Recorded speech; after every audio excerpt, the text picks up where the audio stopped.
Come to daddy.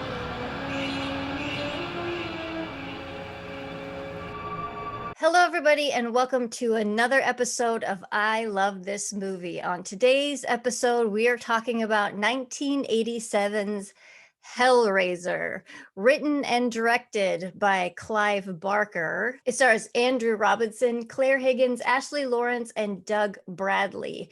The costumes were by Joanna Johnston. When Christy's father, Larry, and stepmother, Julia, move into Larry's childhood home, Kirsty. I always say Christy. Terrible name. No offense to the Kirsties, but No. it's a very frustrating name. Kirsty and her boyfriend take a room nearby. Unfortunately for all involved, Larry's house is already occupied before the family's arrival. Larry's disreputable brother, Frank, used a supernatural puzzle box to summon a gang of other dimensional demon sadists. Now, Frank requires a series of blood sacrifices to escape the clutches of Pinhead and the Cenobites. And joining me for this episode, I'm very excited. We had talked for a while, I think, for like a year ago. I'm like, I need to get you on the channel, and I'm so glad that we can finally do it. Yes, we have actress, author, Ms. Genevieve Radosti. Thank you, Lindsay. It's an honor to talk about this movie with you. And it's been like 3 years now. Yeah. I remember my infamous Halloween party. Well, I'm pretty sure I was on the floor saying, we need to do something together. Bye. And that's probably the last coherent thing I said that night. I think it was. I wanted to talk about this movie with someone, and I was like, this would be a good one to talk to Jenny about, because I would love to get her perspective on this movie. 100%. I feel like this movie extra resonates with me because it has like a lot of religious undertones. And growing up, I was the kid from like preschool through middle school. Every Sunday, every Wednesday, I was at church. Yeah. And I took it very like academically, like that was my style. Like I was the one arguing with the teacher, like, but it says here and you're saying this, and this is cognitive dissonance. And yes, I feel like maybe Clive Barker's on that vibe too. I think so. Oh yes, very much so. But what was your first experience with this film? Well, I got into horror later in life. I wasn't like my son, who's 3 years old and spouting off all the slashers and all of their catchphrases. That wasn't me. I was a scaredy cat. But like 2017, Arrow Video came out with a big box set that's like out of print now, which is a travesty. But they came out with a Scarlet box set that had the first 3 movies, and it was around then that I watched the first one for the first time. Nice. And I loved it, and I think what happens a lot with the slashers that become these really zany, kooky franchises is that the popular culture kind of forgets how unique the first movie was. Yes. Right. And how dark it is. Oh, very, very dark.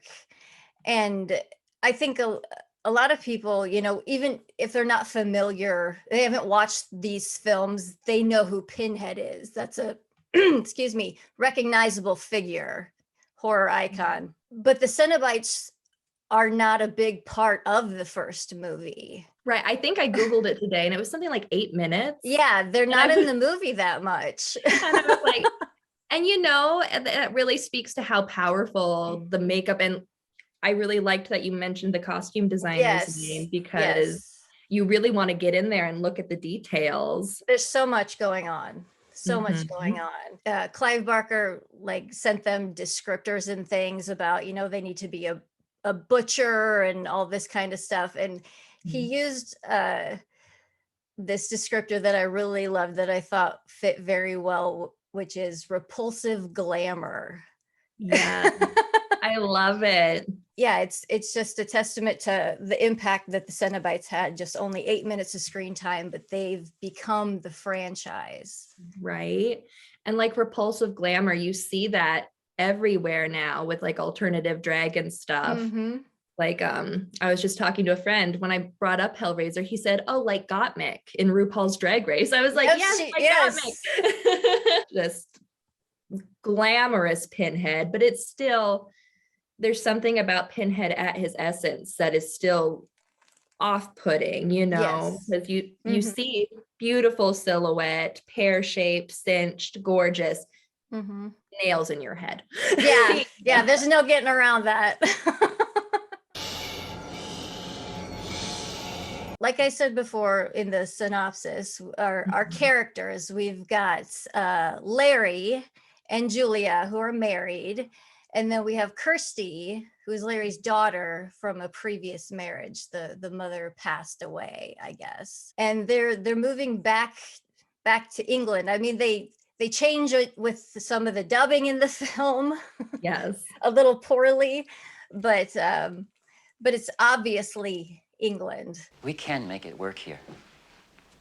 I've got a terrific job. You're back on your own turf. How the movie opens, we get our first real glimpse of the Cenobites, and it's just this gore and pieces, and it's just this can putting a face together.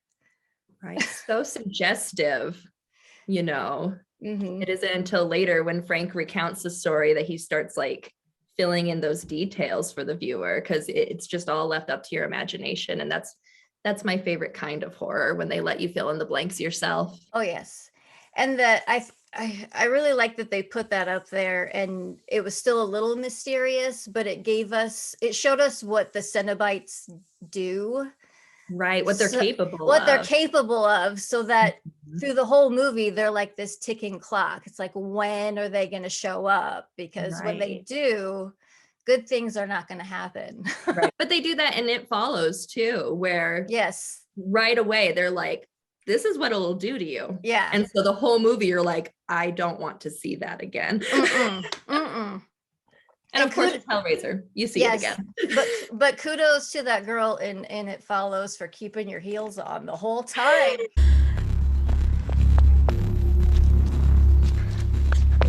Even through the end, she kept those heels on. Okay, let's talk about we introduced some of the other characters. You know, they're moving back into this house, and what they don't know is that Frank, the brother, was living upstairs, and that's where he opened the box, was upstairs in this house. But Frank is an interesting character. I have to say, right? Because we get those flashback episode scenes that Julia, she finds a picture up there when they realize he's been living in the house. And so we flash back to when she first met Frank, and we discovered that there was a previous relationship. I don't know if I'd call it a relationship. A tryst. A tryst. An indiscretion. I like that, yeah. You're gonna let me kiss the bride? But one thing I love about those flashback scenes is that Julia looks very different in them. She looks so much more relaxed. Yes, and soft, because when we first meet her, just everything is so severe. Her hair, the shoulder pads. She's been married for a little while now. Yes, she has. Just and that red lipstick. Through these flashbacks, we find out that Frank shows up when Larry's not there, like 2 days or the day before their wedding. And kind of what Frank does. Yeah, kind of sexually assaults her a little bit. And yeah. It's great that you bring that up. In the book, I'm sorry if I keep making references back to it, but fine. Well, there's just so much context, like unspoken stuff that Clive really fleshes out in a very short novella. Very short. Right. But how he describes their one moment of passion is, he says it's like rape, except for the matter of her consent. Exactly. And I'm paraphrasing, but you know, that just really gives you an idea of Frank's energy. That like, yeah, she wants this, but like he doesn't really care. No, I mean, they did it on her wedding dress. There's no thought behind this. None.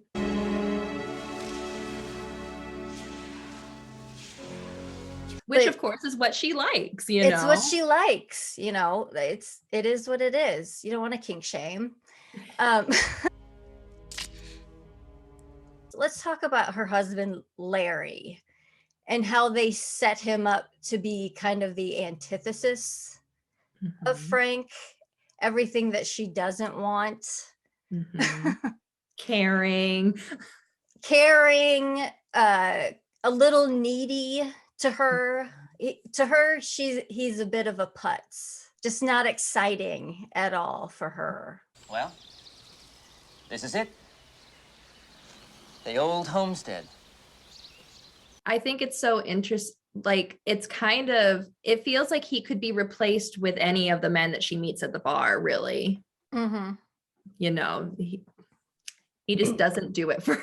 He does And, like, not do it for her at all. and it's, it's just one of those things where it's almost tragic, where it's like, if you guys just, Yeah, if that thing with Frank, if Frank hadn't done left that. and Yeah, done what Frank does, yeah. then maybe either if he hadn't gotten with Julia, maybe she would be satisfied with what they have, maybe not. Mm-hmm. If Well, I if mean, he had gone off with him, maybe Larry could have a happy long life. he could have. They could have been happy, and I mean, that's kind of a parallel for how the box is like a doorway to another sense of pleasure, everything like that. That's Mhm. kind of what Frank did for Julia in a He way. was her box. He He opened. was her box.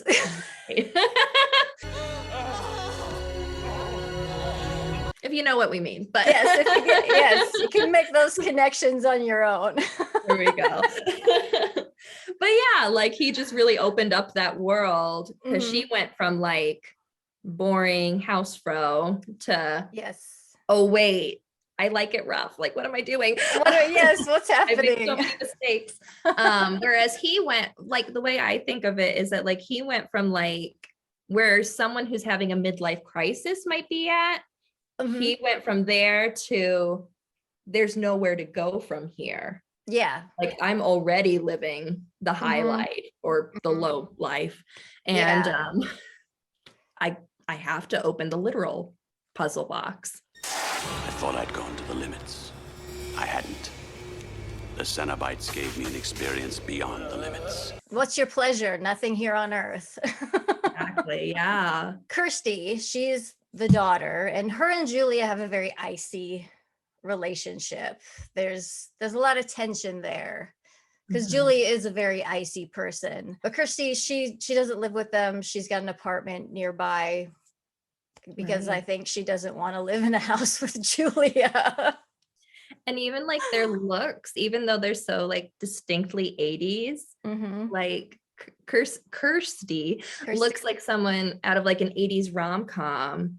And whereas Julia is like the assistant principal, and her actress has all this experience in theater and things. So she holds herself with that demeanor, very British, stiff upper lip. And so like even just like their manners, their body language, and like even the movies they look like they would fit into are so at odds.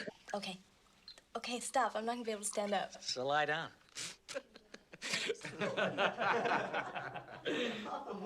Julie's upstairs having another one of her moments in the attic. She has a couple of those. Have to take a breather. You do.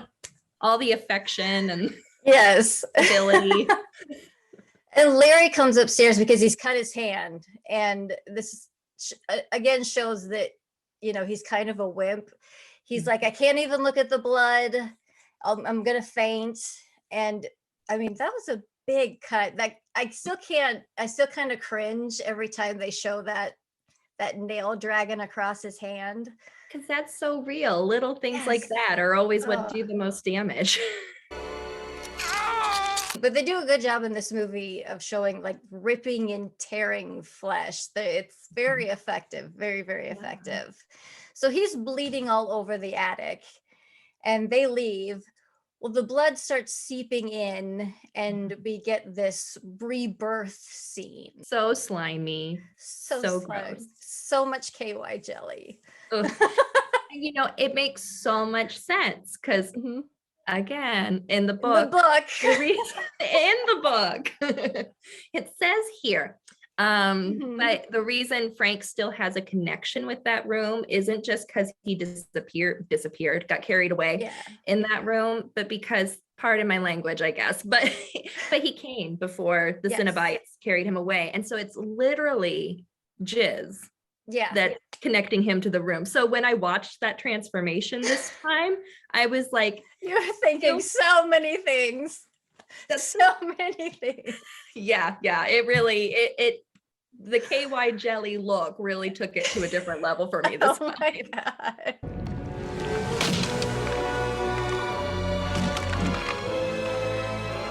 What a way to be. I mean, I guess that's how we're all born, but very true. Oh my gosh. Oh gosh. But we almost didn't get that scene because they had cut the film without this effect in it. And they went and showed it to the money people, and they gave them more money, I think like $100,000 or something, to shoot this scene. Well, thank God. I know, it's one of my favorite scenes in the entire movie.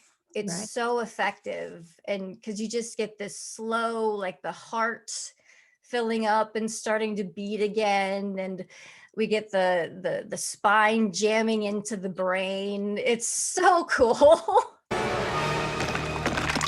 One of my favorite shots in the entire movie is just that skull screaming with the backlit windows behind it. It's so good. I love that. Like, yeah, I feel existence again. Right. This is terrifying. And so Julia realizes that Frank is back and he needs more blood. He is Audrey 2. Feed me more. Do you want me to do? The blood brought me this far. I need more. Very simple. There's parallels there. That would be, I love double features. I would do it. Obviously, Clive Barker wasn't the cinematographer, but knowing that this was his first film as a director, it's just like, wow, like either his cinematographer is just, absolutely. I mean, I'm sure he's a genius too, but just him being able to communicate like, this is what I want it to look like. This is what I need for this is just really impressive. I think it is very impressive. I don't know. I just love Frank and Julia's messed up little power dynamic that we're about to go into. I'm excited. Yes. Because I love the Cenobites. Okay. They're very cool. They've obviously they are the highlight of the franchise. Right. But I love the character of Julia. Me too. I love her. She's amazing. It's such a great character. It's such a great character. And Claire Higgins does such a good job. She conveys so much with not a ton of dialogue. No. Like a lot of the movie is her just thinking. And I would watch that all day.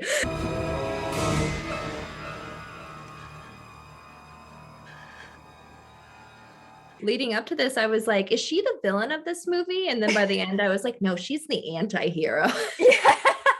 Which just means villain, but I like her anyway. Exactly.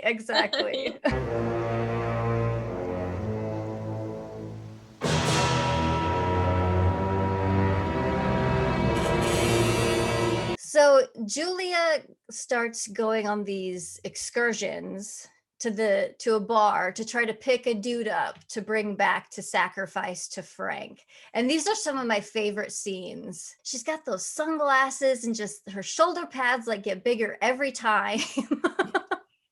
Very 80s, just very 80s. Even the bar itself, in my mind, it should be like a pub and everyone's like broke down and crying into their beer. And then in this movie, no, it looks like something out of like a David Cronenberg set, like very futuristic, this is what it's going to look like in 2005. Well, if we're both on our own, maybe we could have a drink together.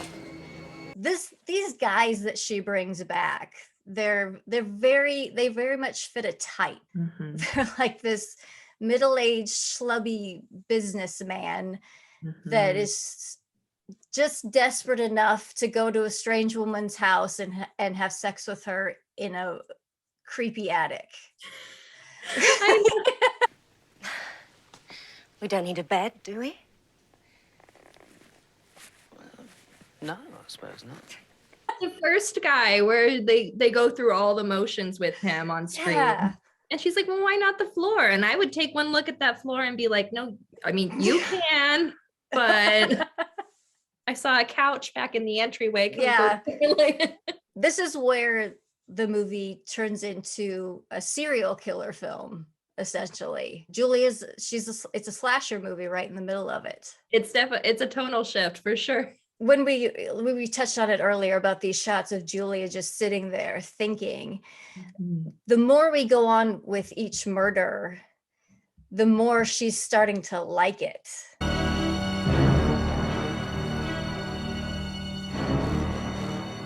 Those little smiles. Those little smiles, like she's liking what she's doing. And all the time, poor Larry, he has no idea. Right. He thinks that she's like a shut-in. Yeah, like she's sick and she asked for a brandy. I don't know if I would ever want a brandy if I was sick. That'd make me sicker. I'll be down in a minute. Okay. There's no hurry. He's just so oblivious to like, which I mean, just kind of pleads her case even more. Like he doesn't That's even true. realize, like he doesn't connect with me enough to even know, like, oh, you're not sick. You're really messed up. know. You're trying to regenerate my dead brother so you can run away with him. That's a deal breaker, ladies. Yeah. You want a cookie, little girl? But through this whole time, we are also following Kirsty, and we get an encounter with what we are led to believe is a homeless man. What are you doing?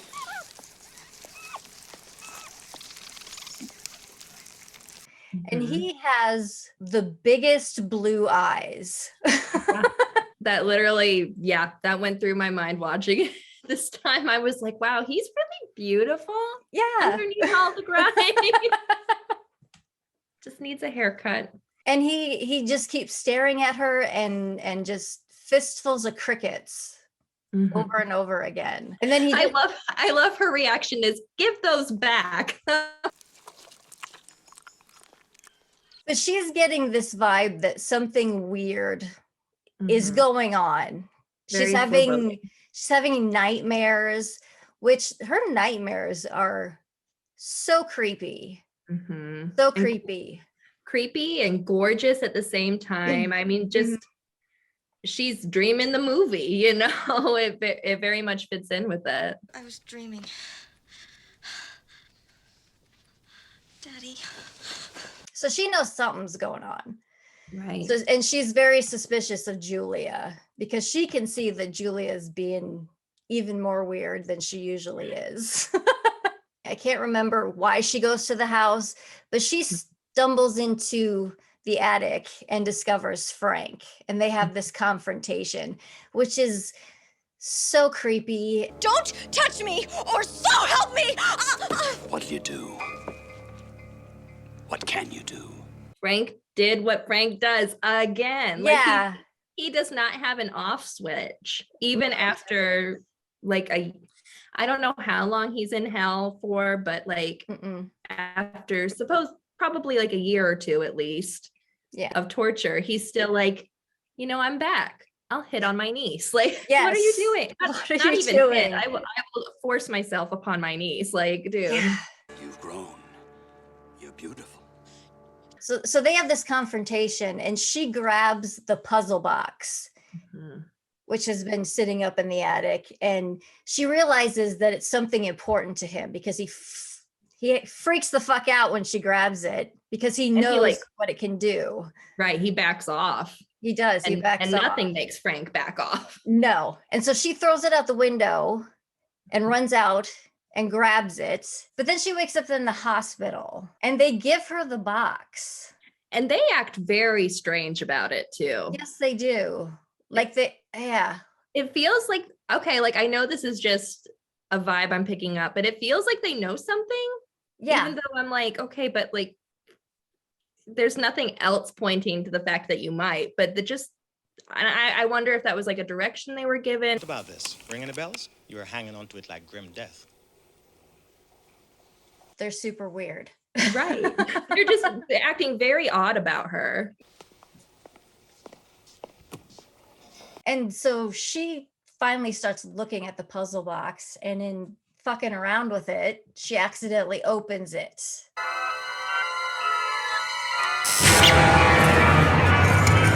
It rips open her hospital, the wall of her hospital room, which is a very, very effective sequence. But the first Cenobite we see is the engineer.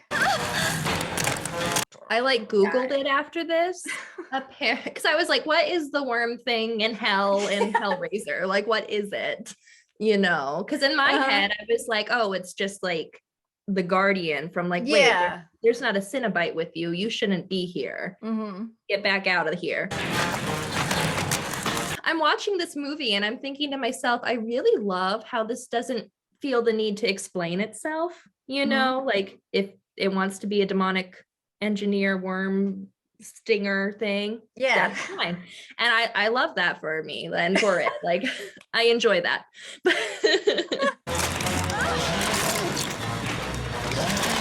Good for her, you know. Good for her. She's doing her thing. Right.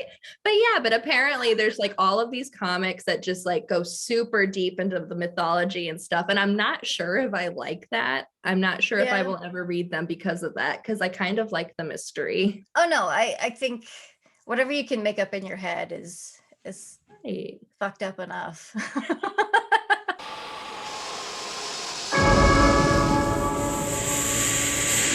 The Cenobites finally show up. We get Pinhead. We get what they lovingly referred to as Deep Throat. We get She's my favorite. She's really cool. I love the piercing through the cheeks. Butterball and the Chatterer. The Chatterer is my favorite one. I don't know why. I just think he's hot. And so she tries to make a deal with the Cenobites, like, hey, this guy got away from you. If you want him back, I can take you to him if you let me go. I mean, they renege on the deal in the end, of course, because they're not good people. No, but they also have like no agenda. Right. I think like they seriously like what they do. Obviously, for them, pain is pleasure. And so like for them, it's like, well, we're taking with you too. Like, this is great. Come on. You know, come on, let's go. Get in the car, loser. Like the box. You opened it. We came. The way I think of the Cenobites, and again, there's so much backstory that I'm sure all of this is just, again, my imagination. But like in my head, they're just like a retired person who goes to an art museum and then volunteers to become a docent and spends a full-time job amount of time at the art museum because they just love it so much. They just love it. It is and they want you to love it too. Yes. Even if you fall asleep during their tour. You know what I mean? So like, but in their case, they're like flaying your skin and they're like, you don't like this? This isn't good for you? We have such sights to show you. Christy gets back to the house, but during this time, Julia, she's up to stuff again. She has lured Larry upstairs because they realize that the Cenobites are going to arrive any minute. And so they had a little limited amount of time. So they're like, we need to get you a skin so we can go out, leave the house. You need skin. So they decide that Larry's skin is the one that he's going to take. So when Kirsty arrives at the house, she thinks she's talking to her father, but no. So bizarre. It adds another level to how fucked up like him hitting on her is. No, wait. Whatever Frank did was unspeakable. Right. Well, and like, I think like Larry's eyes, like the actor's eyes are like blue. I thought I noticed that this time. Maybe not. I'm not sure. His eyes looked so unnatural with the Larry suit on this time. I was like, ooh, that kind of uncanny valleyness where it's just like, Little that's bit. not right. Yeah, and then because he's got all the blood around his hairline and stuff, and First, he's just like, Dad. And I'm like, are you? not saying, yeah. You are very desperate for that to be your dad right now. So she realizes that, no, this is Frank wearing my dad's skin suit. Now, I always felt bad for Julia in this next part because she grabs Christy, even though she's trying to hold her niece down for someone else to murder her. I still felt a little bad for Julia. Right in the heart. Right in the heart, because I mean, probably a not, little but you know bit, what I mean. metaphorically, because because then he sucks her dry, you know, Right. and just There's no, yeah. There's nothing personal, babe. Loyalty goes out, and it really makes you realize how they were using each other in a way. Like it was a very tenuous pact that they had. yes. And so it's just kind of sad that like that connection that they had was so fragile, and yet so many people died for it because of it. Yeah. Yeah. So many people in horrible ways. Right.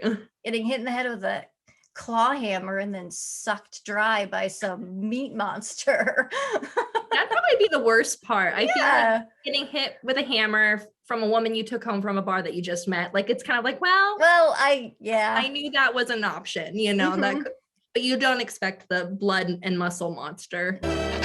Don't let him kill me.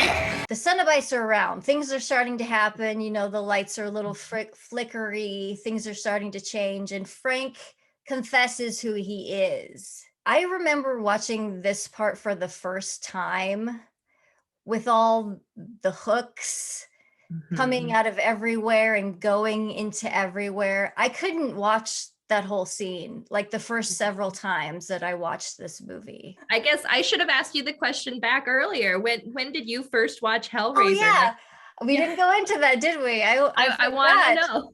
We've had very different experiences. Yes, we have. I first saw this, God, I was probably 9. Yes. And I think it was maybe on HBO or something. And I came in the middle of it.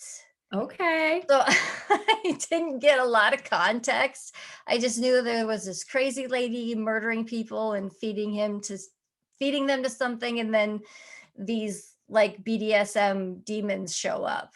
That's about all I got. Zero context at all. The shot where they rip his head apart, that's one of the things that got cut way down. They cut out some of the hammer blows in Julia's murder. And I think there was, some of the flashback scenes between Frank and Julia had like some spanking.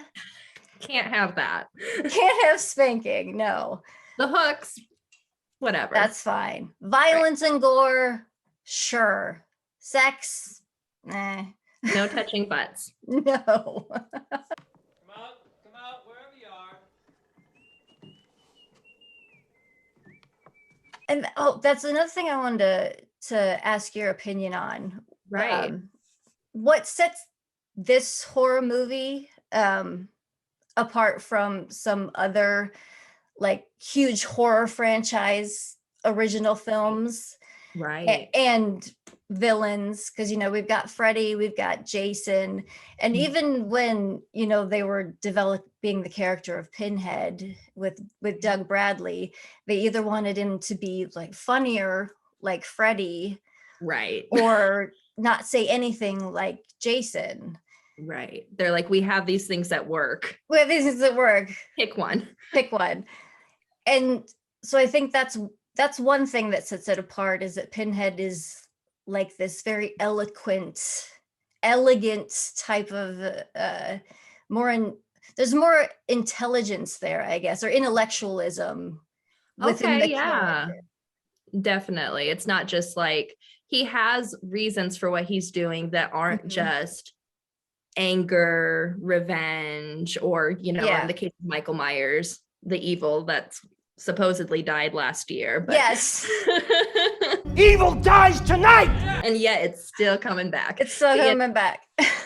But I think part of what makes Hellraiser so unique is that they're even the parts. So like I said, like with the homeless man or with the engineer, like there's clearly a lot of thought put into the world of Hellraiser. Yeah. That I feel like when they made Halloween, it wasn't quite as like, oh, we're making this elaborate mythology around it. Yeah. Mm-hmm. This is Michael Myers. He killed his sister. Yeah. Now he's coming back. Let's go. Yep. Exactly. And then, again, with Jason, it's just like this kid got murdered. His mom's mad. Go. Yeah. Yes. And it all takes place in worlds that already very much exist. Very true.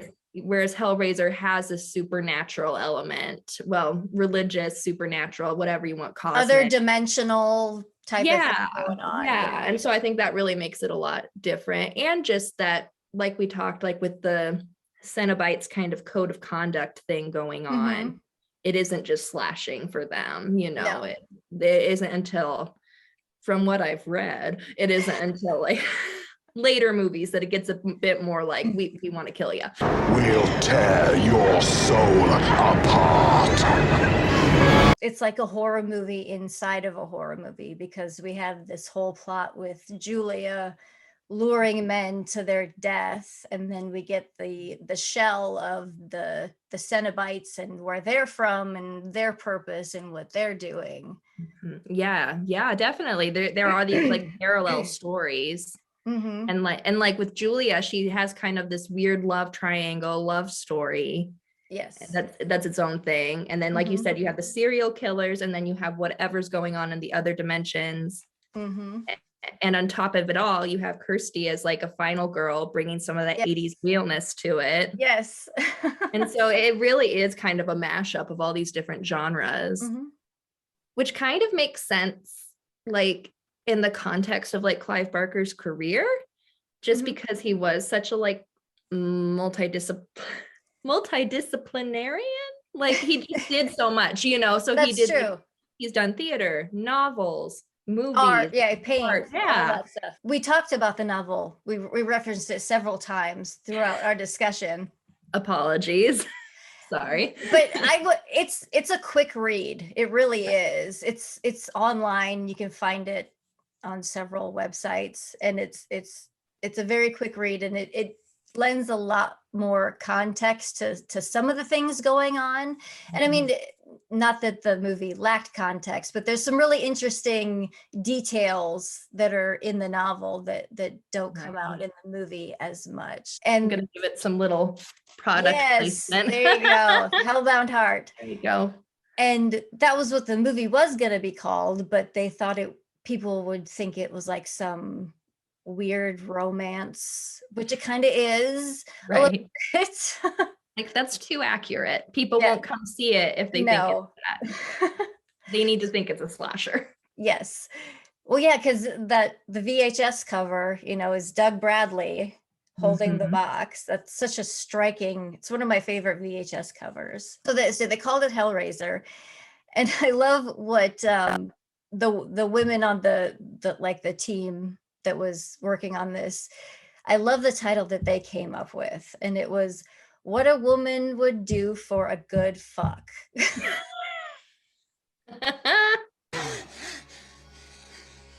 Anything? Anything. It fits. Oh my gosh. Speaking of which, that reminds me, one of the most scandalous things that happens in this, that I'm not surprised that they edited it or just didn't do it in the movie at all, is that literally by I think the first or second kill, Frank literally goes down on Julia as a muscle man. Yes. And I'm just she's like, oh, she puts her hands on his skull. And I'm just like, ah. Yeah. She's like, there's some hair starting to grow, even though there's no skin. And I'm just I'm like, I don't care how strong your muscles are getting, get away. Keep the tongue muscles away from me. It gave me the heebie-jeebies more than a lot of the violence did. Yeah, it was a lot. Oh.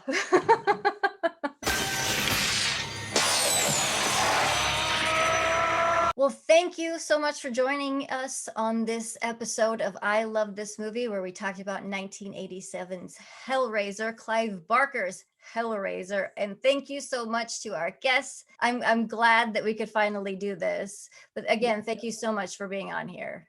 Thank you. It's been really fun, Lindsay, and I'm glad I did this too. It's been great. You can find me on GenevieveRadosti.com. If you can figure out how to spell that, you get a cookie. I'll put it on under her square. Instagram and Twitter is just Jenny Radosti. I'm on there. Mostly just talking about my kids, but also horror movies and all movies. I love all movies. So. Again, thank you so much for joining us. Until next time, this is Lindsay signing off. I'll check